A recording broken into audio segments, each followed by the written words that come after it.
Hola, ¿qué tal? Bienvenidos a una nueva edición de Música Press por Telemedios Dominicana, Canal 8. Soy Milian Reyes Solano y contenta de conectar con ustedes cada domingo por este medio televisivo. Hoy recibimos al destacado músico, compositor y arreglista dominicano Manuel Tejada, con quien estaremos haciendo un recorrido acerca de su vida profesional.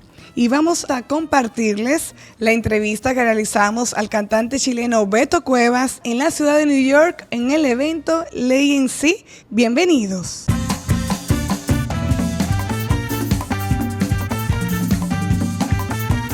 Música, música, música, música Press.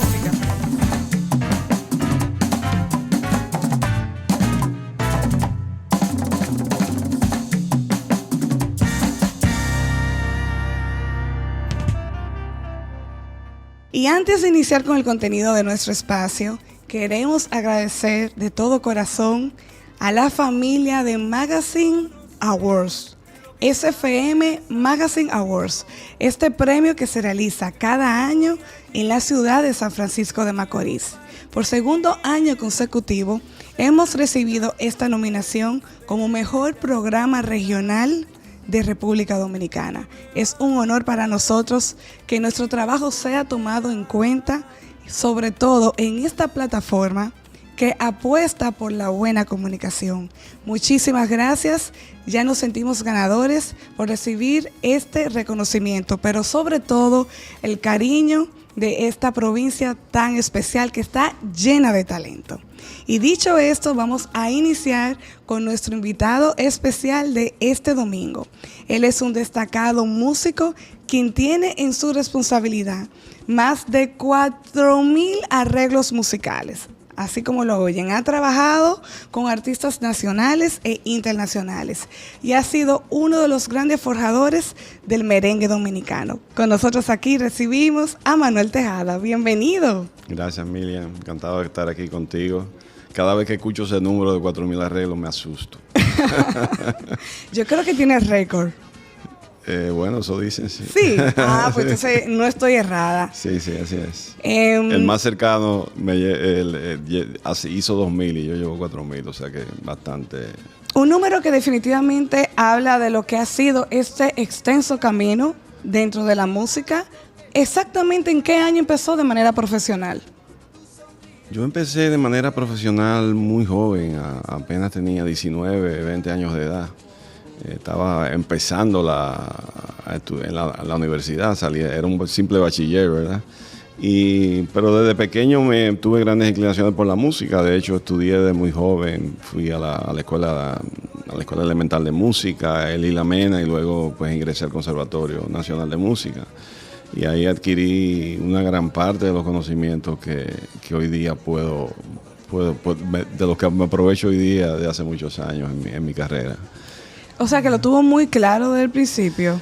Sí, yo creo que sí. La música era parte esencial de mi vida desde jovencito. En mi casa siempre hubo una tradición por la música y una familia muy musical. Mi padre, además de haber sido médico, pues le gustaba mucho la música, tocaba instrumentos, fue director de la banda de Salcedo. Mi mamá tenía una voz preciosísima, la llevo todavía así en mi memoria, ¿verdad? Y eso sin duda fue parte digamos, de mi interés. Claro está, también hay que tener la aptitud y la actitud para hacer una carrera tan larga y tan difícil, ¿verdad? Tan sacrificada. Empieza haciendo música de publicidad, haciendo los jingles, música para comerciales de televisión. Así es. Empecé muy joven, primero como músico de estudio. Trabajé con los grandes arreglistas que se convirtieron también en gente importante de mi carrera, con Jorge Tavera, que tuve una amistad grandísima. Yo siempre lo llamo a él mi padre y mi hermano en la música, con el maestro Solano, con Guillo Carías, que quizás fue el primero con el que trabajé, con Michael Camilo, que al momento de irse realmente también me recomendó a mí para que siguiera pues en esas labores. Y realmente mi trabajo en la publicidad, si se dice que hice 4,000 arreglos musicales, yo no sé cuánto pude haber hecho en publicidad, porque fue un trabajo muy extenso y además muy bonito. El trabajo de publicidad es como hacer una gran obra musical en 30 segundos, o sea y tiene que tener todos los elementos que tiene una pieza que dura 3, 4 minutos. O sea que siempre fue muy interesante hacer publicidad. ¿Y para cine? ¿Qué tal la experiencia? Sí, he hecho algunas películas, música para películas de cine, locales, internacionales. Trabajé en una película en la cual no era música precisamente de películas, sino de la vida de una cantante, que era la vida de Sarita Montiel, que la hizo Maribel Verdú, una gran artista, actriz española. Trabajé en Azúcar Amargo, una película, digamos, de producción internacional, cubana, americana, y también he hecho películas también dominicanas, he hecho documentales, bueno, una cantidad bastante importante. Los nombres me irán saliendo. Vamos a volver a la música, sobre todo el merengue, que ha sido, vamos a decir, el género que quizás más ha trabajado. ¿O me equivoco? Sí, yo diría que sí por cantidad, pero también antes que hacer merengue hice otro trabajo en la parte de la música de pop y la balada. Trabajé con uno de los primeros cantantes nacionales con los cuales trabajé fue con Basilio, un cantante panameño, con el cual fui a Londres a grabar con la Filarmónica de Londres. Una experiencia única para cualquier músico, trabajar con esa calidad de músico. ¿Ese fue el primer artista internacional? Sí, yo bueno, también estuvo la Sofi de Puerto Rico, tuvieron varios artistas, pero digamos con él tuve ese privilegio de haber ido a grabar en Londres. Para mí el lugar por excelencia en cuanto a la calidad de músicos y estudios que pueden existir en el planeta Tierra. ¿Cómo cambia la música en el siglo XX a pasar al siglo XXI? Esa transición que fue muy rápida y fue, o sea, cambió radicalmente la industria.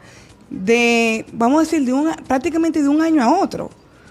Los 90 que fueron tan intensos, los 80 también, y luego entre el 2000, esta era digital, artistas que tuvieron esa presencia pop, sobre todo en los primeros 3, 4 años del siglo XXI, y luego boom, entre el reggaetón hasta el sol de hoy.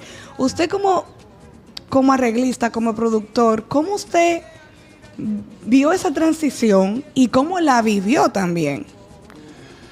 Bueno, yo soy un músico del siglo XX y del siglo XXI, gracias a Dios. Me puedo dar ese privilegio. Yo pienso que la música, aún y tú pienses que ha cambiado mucho, yo creo que lo que ha cambiado es la manera de hacer la música, o la manera de venderla o de darla a conocer. Pero en el sentido, por ejemplo, de la música dominicana, el merengue que me ha tocado, yo puedo decir que a partir de los años 80, que cuando a mí comienzo a trabajar en el merengue, al sol de hoy, prácticamente lo que sigo oyendo es lo que hicimos en los 80. Wow. Quizás un poquito más de modernidad, nueva tecnología, pero al fin y al cabo incluso se están volviendo a grabar muchos de los arreglos que hicimos los productores de los 80 con nuevos sonidos. Y sigue teniendo un éxito esa música. El otro día hablaba yo con un amigo y me decía que su música que se hizo en los 80 está ahora con mucho más éxito que antes. Increíble. Entonces yo pienso que no obstante todos los nuevos talentos que podamos tener, para mí no existe un nuevo referente de un nuevo merengue que sea diferente, digamos, a lo que nosotros hacíamos en los años 80. De hecho, muchos de los sonidos, muchas de las maneras en que se tocan, los tumbados de piano, las fraseos de los merengues siguen pareciéndose mucho a eso. Por eso yo digo, entonces lo que ha variado es un poquito la manera en la que hoy día se distribuye, se vende, se difunde la música. Sin duda tenemos mejor tecnología, todos estamos felices con las cosas que hoy día podemos hacer. Me dicen que antes en los 80 todo había que mandarlo por envío. Lo que se hacía aquí, usted lo tenían que mandar por envío. Sí, por courier, sí. Sí, claro, y bueno, y los sistemas de edición, las posibilidades de la gran cantidad de canales, ¿verdad? De instrumentos, de cosas que tú puedes colocar en las pistas dentro de una plataforma de grabación. Estoy hablando ya en términos de estaciones de grabación profesional, ¿verdad? Antes eran unas cintotas grandísimas que apenas cogían 24 canales. Y hoy día tú tienes un programa donde tú puedes grabar más de 100 pistas, o sea, tienes 100 opciones de grabar instrumentos, voces. O sea que la tecnología sí ha ayudado. No, yo no diría que ha facilitado, nos ha complicado la vida. Sí. Sí, porque antes uno tenía una consola y usaba el mismo ecualizador para cada canal, ahora tienes 20,000 plugins, que es como se llama ahora, donde tú tienes muchas opciones. Y entonces quieres usarlas todas, que tienes un equipo, un software que te ayuda a mejorar la afinación del cantante o los instrumentos. Entonces todo eso es dedicarle más tiempo del que uno le dedicaba antes. Claro, uno lo hace con mucha alegría, ¿verdad? Porque es parte del trabajo. Pero no se nos ha facilitado, se nos ha complicado. Y claro, toda esa complicación también nos ha ayudado a hacer mejores trabajos, ¿verdad? Mucho más perfectos en cuanto a la sonoridad y eso. Pero en cuanto al acceso, de que ahora es más fácil tener un estudio, de que ahora cualquiera graba, porque antes grabar no era tan sencillo quizás llegar a Manuel Tejada para que le hiciera un arreglo. ¿Y por qué? ¿Pero y por qué que dicen que es tan difícil llegar a mí? Yo creo que, bueno, hoy día yo le llamo a eso la democratización de las grabaciones, ¿verdad? Mucha gente puede poder grabar algunas cosas en su casa. Pienso que también eso no ha sido beneficioso por el hecho de que hoy día no hay filtros para la calidad, sino ya cualquiera puede, como tú dices, puede hacer un trabajo en su casa.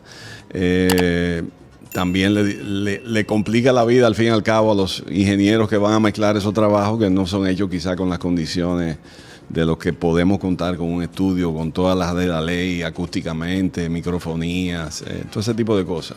No estoy diciendo que todo sea así, sino que hay cosas que hoy día realmente por el hecho de que cualquiera puede tener un equipo en el cual grabar, no necesariamente eso es sinónimo de un óptimo, digamos, del contenido, tanto a nivel de audio como a nivel de la producción en sí, los instrumentos, etcétera, etcétera. Pero sin duda, eso ha dado al pie de que mucha gente pueda contar con la ilusión, digamos, de poder darse a conocer, al menos darse a conocer. No, exacto, sí, sí. Totalmente de acuerdo, porque si bien es cierto que hoy todo el mundo tiene la tecnología en las manos, son muy pocos los que han podido sacarle un buen beneficio. O sea, de cuántos artistas quizás que se lanzan a través de las redes sociales con un producto hecho completamente casero, ha tenido esa repercusión. Son muy pocos. Sí, bueno, muchos han tenido éxito, yo creo que sí. Mucha gente, me decía una vez un chico que trabajó conmigo de ingeniero, estuvo un tiempo, digamos, de residente en mi estudio, que él había conseguido un trabajo con un artista, creo que australiano o algo así, y que ese artista aprendió a mezclar, o sea, todos los sonidos en su laptop, en su MacBook, ¿verdad? Esa que lo mezclaba, imagínate, nosotros tenemos unos super monitores que cuestan todos los miles de pesos, de dólares en los estudios, y él mezcló ese álbum con las bocinitas que trae una MacBook. Imagínate, son sonidos muy chiquitos, no tiene... Y tuvo éxito. Y él dijo que si él tuvo éxito con eso, ¿por qué no seguir haciendo lo mismo? Y así lo hace. O sea, mientras otros nos vamos a estudios con una super bocina, unos super monitores, ¿verdad? Y una super acústica, lo hace en cualquier lugar con las bocinas de una computadora, lo cual rompe el esquema de profesional, ¿verdad? Sí, muchos lo han hecho de esa manera. Pero vamos a volver a los años 80. ¿Cuál fue esa canción o cuál fue ese arreglo que hizo que llegara mucho trabajo? Que usted dijo, pero esta canción me ha cambiado el esquema de trabajo, o sea, el teléfono no para de sonar, las disqueras. Bueno, yo creo que más que una canción fue Un álbum. Fue algún trabajo importante y no fue quizá con uno solo. Para mencionarte dos cosas que hice, ¿verdad? Lo primero, Alex Bueno, ¿verdad? El disco de Colegiala, que fue un éxito donde yo hice de 10, 11 temas, yo hice 7, 8 de los arreglos. Y con Alex, y se lo dije en su rueda de prensa cuando nos vimos hace poco, que creo que tú estabas ahí. Y le dije, Alex, qué bueno estar contigo hoy de nuevo contigo, porque en ese año 80 y tantos en el que hicimos el álbum, dicen los cronistas, ustedes mismos cronistas, dicen que el rumbo de la historia del merengue cambió a partir de ese álbum. Cambió a partir de cuando yo empecé a hacer arreglos de merengue, porque yo no quise ser convencional, y no porque me lo busqué, sino porque era mi manera de pensar en la música. Yo venía de la escuela, de una mezcla de estudios académicos en el conservatorio, venía de tocar en grupos de rock, de pop, y yo tenía en mi cabeza sonidos que no correspondían al merengue. Entonces, por eso mucha gente dice que yo cambié, que la historia del merengue se divide antes y después de que yo empecé a hacer arreglos, y yo me lo voy a creer. Siendo inmodesto, ¿verdad? Que no es mi estilo. Y con Alex pasó eso. Ese álbum en el cual yo empecé a utilizar tecnología electrónica, que empezaba, digamos, en ese tiempo, instrumentos electrónicos. Los sintetizadores. Que muchos de la época se negaban a ese tipo de cosas, a grabar con un metrónomo, que todos se negaban a eso, porque claro, la velocidad, uno va subiendo la velocidad y pierdes ese o sea, la velocidad no es constante, no es un beat que te está atando a algo. Y todas esas cosas yo las empecé a hacer porque dije que había que de alguna manera empezar a implementar nuevas tecnologías, ¿verdad? Y el otro, ahí sí te puedo hablar quizá de un tema, fue un tema que le hice a Sergio Vargas, mi gran amigo Sergio. La quiero a morir. La quiero a morir, que sin buscarlo, ese tema se convirtió en el trampolín que lanzó a Sergio al estrellato. Y recuerdo aquí, la voy a hacer yo primera vez, una anécdota que él hizo, que él la hizo, que yo desconocía, que cuando el día que él grabó la voz, yo no estaba en el estudio. Y ese día, ese tema, después que él grabó, empezaron a ponérselo en el estudio a varias personas, entre ellos colegas de la música. Y todo el que entraba decía que eso no servía. Ay. Así mismo, Sergio lo dijo, no lo digo yo, lo dijo Sergio Vargas. Incluso le dije a Sergio, gracias, qué bueno que lo dijiste, porque me está diciendo algo nuevo. Mira que esa cosa que no servía cambió también la vida de un arreglista. Y para mí, la vida de un artista como Sergio, ¿verdad? Para siempre. De hecho, todavía, y de ahí en adelante, pues mi trabajo con él fue inmensamente largo. O sea, muchos temas, muchos éxitos a lo largo de su carrera, ¿verdad? Y que quizás sin ese éxito que tuvo esa canción, DLG no lo hubiese grabado. Exacto, por ejemplo. De hecho, Sergio George, en una entrevista, Sergio George, el productor y arreglista americano, puertorriqueño, decía en una entrevista que él había utilizado elementos de mi propio arreglo en ese arreglo que él hizo a DLG. Muchas de las cosas e ideas que no están en la canción. Es una canción que se hizo a guitarra y voz originalmente, ¿verdad? Y prácticamente fue armar todo un esqueleto musical alrededor de una canción de un cantautor. Y por eso yo pienso que fue tan valioso ese tema, ¿verdad? A partir de ahí nació un nuevo intérprete del merengue dominicano, así de ícono.